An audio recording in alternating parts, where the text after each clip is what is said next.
తిరిగి BCN news కి స్వాగతం.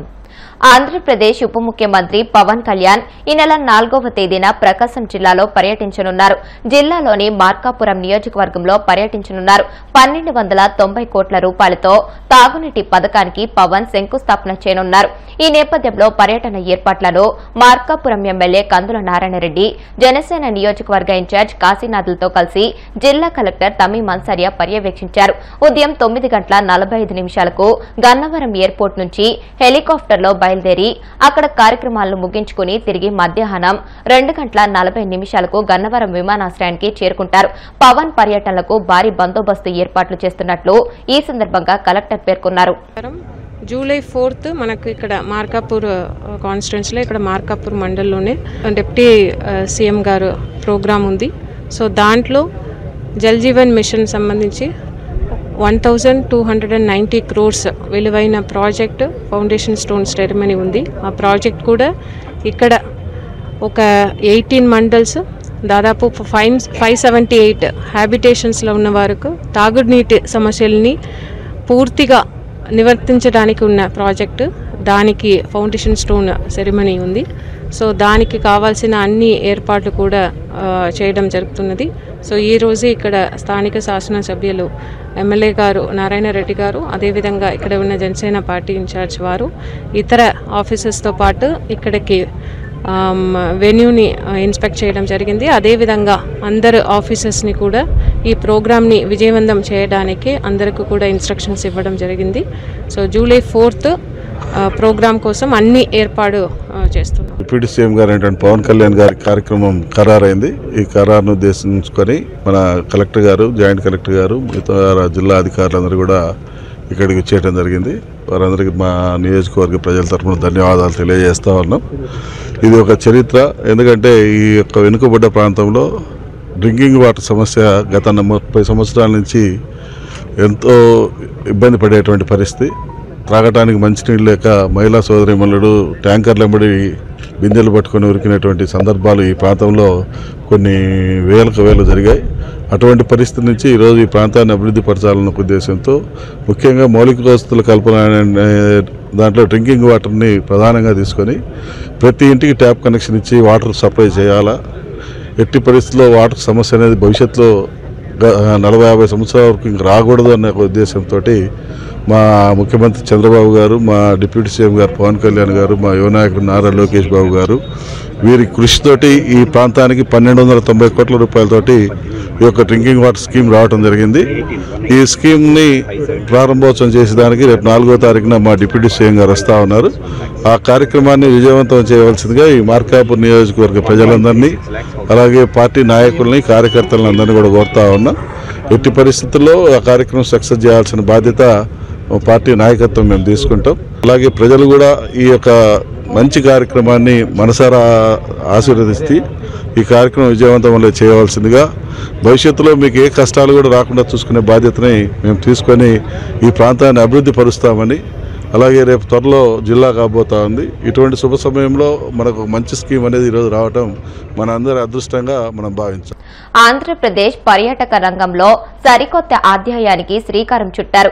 ఎంతో ఆసక్తిగా ఎదురు చూస్తున్న సముద్ర విహార నౌక క్రూయిజ్ షిప్ సేవలు సుందర సాగర నగరం విశాఖపట్నం నుంచి లాంఛనంగా ప్రారంభమయ్యాయి.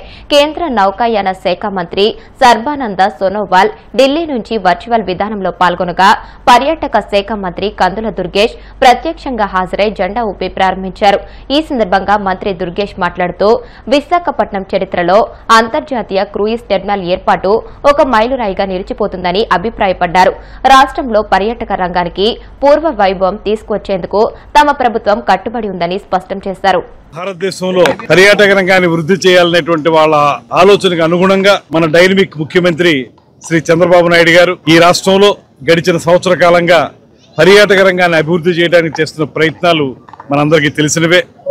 ఈ రాష్ట్రంలో కొత్త విధానాల్లో పర్యాటక రంగాన్ని వృద్ధి చేయాలనేటువంటి ఆలోచనతో టూరిజం కి ఇండస్ట్రీ స్టేటస్ ఇచ్చి, టూరిజం ప్రాజెక్టులు తీసుకొచ్చేటువంటి వాళ్ళందరికీ కూడా ఇన్సెంటివ్స్ ఇచ్చి, తద్వారా పర్యాటక రంగాన్ని వృద్ధి చేస్తున్నటువంటి సందర్భాన్ని మీకు గుర్తు చేస్తూ, అందులో భాగంగా ఇవాళ అద్భుతమైనటువంటి సుందరమైనటువంటి ప్రాంతమైన విశాఖపట్నం ప్రాంతంలో మళ్ళీ ఇవాళ ఈ క్రూజ్ టూరిజం అనేటువంటి దాన్ని ప్రారంభించుకోవడం అనేది చాలా ఆనందంగా ఉంది. ఇది ప్రధానంగా ఇక్కడికి పర్యాటకులు వచ్చే విధంగా ఈ క్రూజ్ టూరిజం ఉండాలనేటువంటి ఆలోచన కూడా చేస్తా ఉన్నాం.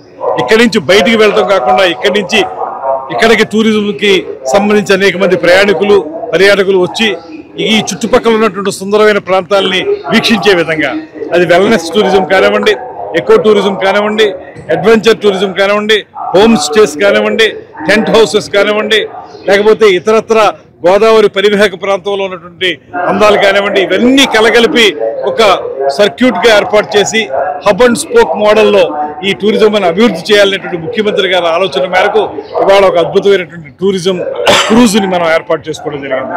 ఇది లోపల చూస్తే దీంట్లో ఉన్నటువంటి ఫెసిలిటీస్ అన్నీ కూడా 7 స్టార్ ఫెసిలిటీస్గా ఉన్నాయి. అక్కడ ఒక్కసారి అందులోకి వెళ్ళిన తర్వాత ఏదో ప్రయాణం చేస్తాం అనేది కాదు, ఇక్కడ ఒక అనుభూతి, ఒక అనుభవం, ఎక్స్పీరియన్స్ అంటాం మనం, టూరిజం ఎక్స్పీరియన్స్. ఆ ఎక్స్పీరియన్స్ పొందేలాగా చాలా అద్భుతంగా ఉంది ఇది ఈ ఎంవి ఎంప్రెస్ అనేటువంటి ఈ షిప్. దీంతో పాటు ఇక్కడ మనకి ఇంటర్నేషనల్ స్థాయిలో మన పోర్ట్ అథారిటీ వాళ్ళు ఏర్పాటు చేసినటువంటి టెర్మినల్ కూడా అన్ని రకాల సౌకర్యాలతోటి ఆ టెర్మినల్ కూడా ఏర్పాటు చేశారు. గ్రామాల అభివృద్ధికి కూటమి ప్రభుత్వం పెద్దపీట వేస్తున్నట్లు ప్రభుత్వ విప్ ఎమ్మెల్యే బొమ్మిడి నాయకర్ తెలియజేశారు. పశ్చిమ గోదావరి జిల్లా నరసాపురం మండలం రుస్తంబాద పంచాయతీలో 30 లక్షలతో చేపట్టనున్న పలు అభివృద్ది పనులకు ఆయన శంకుస్థాపన చేశారు. ఈ సందర్భంగా నాయకర్ మాట్లాడుతూ గత ప్రభుత్వ హయాంలో గ్రామాలలో అభివృద్ది కుంటుపడిందని అన్నారు. కనీసం త్రాగునీరు కూడా సక్రమంగా అందించలేకపోయారని ధ్వజమెత్తారు. కూటమి అధికారంలోకి రాగానే గ్రామాల్లో ఎన్ఆర్జీఎస్, మండల పరిషత్, ఆర్థిక సంఘం నిధులతో మౌలిక వస్తువుల కల్పనకు అధిక ప్రాధాన్యత కల్పిస్తున్నామని తెలియజేశారు. ద్వారా రుస్తంబాద పంచాయతీ నుంచి 2 రోడ్లకు సీసీ రోడ్లకు ఇక్కడ ఈ రోజున శంకుస్థాపన చేయడం జరిగింది. 15 లక్షలతో ఒక రోడ్డు, అదే విధంగా 15 లక్షలతో ఇంకో రోడ్డు కూడా రెండు రోడ్స్ ఇవ్వాలి. ఇక్కడ మేము అందరూ కూడా శంకుస్థాపన చేస్తాం. మరి ఓవరాల్ గా చూసుకుంటే కనుక మండల ప్రజా పరిషత్ ద్వారా 1.5 సంబంధించినటువంటి పనులని మేము శంకుస్థాపన చేసి నియోజకవర్గంలో మరి ప్రతి చోటన కూడా పనులు జరుగుతున్నాయి. ఒక విషయం మేము మాట్లాడదలుచుకున్నాం ఏంటంటే, ఈ 1 ఇయర్ లో కూడా ఏదైతే 2024 ఎలక్షన్స్ అవును కానీ ఇప్పటి వరకు కూడా మాకు 1 ఇయర్ ప్రక్రియలో నియోజకవర్గంలో రోడ్డు విషయంలో చూసుకుంటే కనుక ఎన్ఆర్జీఎస్ ద్వారా కానీ, మండల ప్రజా పరిషత్ నుంచి కానీ నియోజకవర్గాలు అన్ని చోట్ల కూడా రోడ్లు వేసే విధంగా మేము అందరూ కూడా ముందుకెళ్ళడం జరిగింది. మరి రాబోయే రోజుల్లో కూడా నియోజకవర్గంలో ప్రతి ఒక్కరికి కూడా పూర్తిగా ప్రతి ఇంటికి కూడా రోడ్డు సౌకర్యం ఉండే విధంగా కూడా మేము పూర్తిగా సహకరిస్తామని చెప్పి సందర్భంగా తెలియజేసుకుంటూ, ఏదైతే ఎన్ఆర్జీఎస్ నుంచి ఉన్నాయో రాబోయే మాకు గత సంవత్సరం కూడా 7 కోట్ల రూపాయలతో ఎన్ఆర్జీఎస్ వర్కులు చేయడం జరిగింది. గోకులాలు కానీ, సీసీ రోడ్లు కానీ, డ్రైనేజ్ కానీ. మరి ఈ సంవత్సరంలో కూడా మరి దాదాపు మాకు 7 కోట్ల రూపాయలతో అన్ని చోట్ల కూడా నియోజకవర్గాన్ని అన్ని ఎక్కడ కూడా పార్షియాలిటీ లేకుండా ప్రతి ఎక్కడైతే బాగోలేదు, ఎక్కడైతే మనం డెవలప్మెంట్ చేయాలో దాని మీద చూసి ప్రతి పంచాయతీకి మన నిధులు కేటాయించి అక్కడ డెవలప్మెంట్ చేస్తామని చెప్పి సందర్భంగా తెలియజేస్తాం. ముఖ్యమంత్రి చంద్రబాబుతో పాటు మంత్రి నారా లోకేష్ ఆదేశాల మేరకు ఏడాది కాలంగా ప్రభుత్వం చేస్తున్న సంక్షేమం, అభివృద్ధిని తెలియజేయడమే లక్ష్యంగా సుపరిపాలనలో తొలి అడుగు ఇంటింటికి మన ప్రభుత్వం కార్యక్రమం నిర్వహిస్తున్నామని కడప ఎమ్మెల్యే మాధవిరెడ్డి తెలియజేశారు. కడప నగరంలో ఆమె మీడియాతో మాట్లాడుతూ, కూటమి ప్రభుత్వం ఎన్నికల్లో ఇచ్చిన హామీలను ఒక్కొక్కటిగా అమలు చేస్తూ రాష్ట్రాభివృద్ధికి చేస్తున్న కృషిని తెలియజేయాలన్న ఉద్దేశంతోనే ఈ కార్యక్రమానికి రూపకల్పన చేయడం జరిగిందని అన్నారు. ఈ కార్యక్రమం ద్వారా కూటమి ప్రభుత్వం రాష్ట్ర అభివృద్ధికి చేపడుతున్న కార్యక్రమాలు, భవిష్యత్తులో యువతకు ఉపాధి కల్పనకు చేపట్టే చర్యలు ప్రజల దృష్టికి తీసుకువెళ్లనున్నామని అన్నారు. ఈరోజు శ్రీ నారా చంద్రబాబు నాయుడు గారు, అలాగనే మా యువనాయకుడు నారా లోకేష్ గారు మమ్మల్ని తెలుగుదేశం పార్టీ కుటుంబ సభ్యులందరినీ పిలిపించుకొని ఏ విధంగా మన ప్రభుత్వము ప్రజలకు ప్రజా సంక్షేమం కోసం పనిచేస్తూ ఉంది, అలాగనే దానితో పాటు మన రాష్ట్ర అభివృద్ధికి ఏ కార్యక్రమాలు చేస్తూ ఉంది, భవిష్యత్తులో యువతకి ఉపాధి అవకాశాల కోసం ఏ విధంగా ప్రభుత్వం పనిచేస్తూ ఉంది, అలాగనే మన ఆంధ్రప్రదేశ్ అభివృద్ధి కోసం ఏ విధమైన కార్యక్రమాలు చేస్తుందనేసి మనము ప్రజల్లోకి తీసుకుపోవాల్సిన అవసరం ఉందని చెప్పేసి మమ్మల్ని అందరినీ పిలిపించుకొని ఒక విస్తృత స్థాయి సమావేశం చేయడం జరిగింది. అందులో భాగంగానే ఈరోజు సుపరిపాలన తొలి అడుగు 4.1 ఏ విధంగా మనము ఈ 4 సంవత్సరాలు, 1 సంవత్సరం గడిచింది, ఈ సంవత్సర కాలంలో ఏ విధంగా ఎలక్షన్ ముందు చెప్పామో ఆ విధంగానే పింఛన్లు 3 నెలల బకాయిలతో కలిపి ఇస్తూ ఎంత బాగా 1వ తేదీ సాయంత్రంలోగానే పింఛన్ల కార్యక్రమాన్ని ముగిస్తూ ఉన్నారు. ప్రతి ఒక్క లబ్ధిదారికి పింఛన్ వెళ్తూ ఉంది. ట్రాన్స్పరెంట్గా, ఏ విధమైన బెదిరింపులు లేకుండా. దాంతోపాటే ఆ తరువాత రాష్ట్రం మొత్తము అతుకులు గతుకులైపోయిన మన రాష్ట్రాన్ని, మన భవిష్యత్తుని సరిదిద్దుతూ గుంతలన్నీ పూరించి మన యొక్క ఆర్థిక పరిస్థితి బాగాలేకున్నా కానీ ప్రజలకు సరైన రోడ్లు ఇవ్వాలని చెప్పేసి గుంతలన్నీ దాదాపు 868 కోట్ల డబ్బు వెచ్చించి గుంతలు పూడ్చి, అలాగనే జాతీయ రహదారుల కోసము దాదాపు 78,295 కోట్లు పెట్టి జాతీయ రహదారుల అభివృద్ధి కోసం ముందుకు వస్తోంది ప్రభుత్వము. అలాగనే రోడ్లే కాకుండా నెక్స్ట్ ఏ విధంగా చెప్పామో ఆ విధంగా దీపం పథకాన్ని ప్రజలకు అందిస్తూ పేద బలుగు బలహీన వర్గాలకి 3 సిలిండర్లు సంవత్సరానికి ఉచితంగా ఇస్తూ ప్రభుత్వము వాళ్ళు చెప్పిన రెండో ప్రామిస్ని కూడా పూర్తి చేసుకుంది. దాంతోపాటు డిఎస్సి ఎగ్జామ్ జరగబోతా ఉంది. దాదాపు 16,000 పైచిలకు ఉద్యోగాలు వచ్చే విధంగా డిఎస్సిని తీసుకుని వస్తున్నారు. గత 5 సంవత్సరాల నుంచి ఒక్క డిఎస్సి కూడా జరపకుండా ఎంతోమంది యువత భవిష్యత్తు నాశనానికి కారణమైన గత ప్రభుత్వం యొక్క చేసిన తప్పును సరిదిద్దుతూ ఈరోజు డిఎస్సిని ప్రకటించారు. దాని ఎగ్జామ్ జరగబోతోంది. ఇంకొక నెలలో వాళ్ళకు ఉద్యోగాలు రాబోతున్నాయి. వార్తలు ముగించే ముందు ముఖ్యాంశాలు మరొకసారి. పాలకొల్లు నియోజకవర్గంలో సుపరిపాలనలో తొలి అడుగు కార్యక్రమం.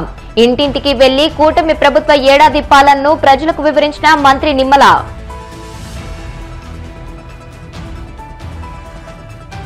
సింగయ్య మృతి చెందిన ఘటనపై స్టే విధించిన న్యాయస్థానం. కోర్టు నిర్ణయం విస్మయం కలిగించిందన్న టీడీపీ పొలిట్ బ్యూరో సభ్యుడు వర్ల రామయ్య.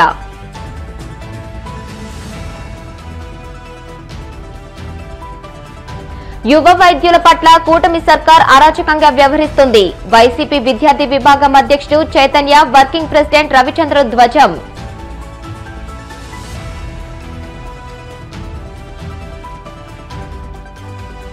రేపు ప్రకాశం జిల్లాలో పర్యటించనున్న డిప్యూటీ సీఎం పవన్. పర్యటన ఏర్పాట్లను పర్యవేక్షించిన జిల్లా కలెక్టర్ తమీం అన్సారియా.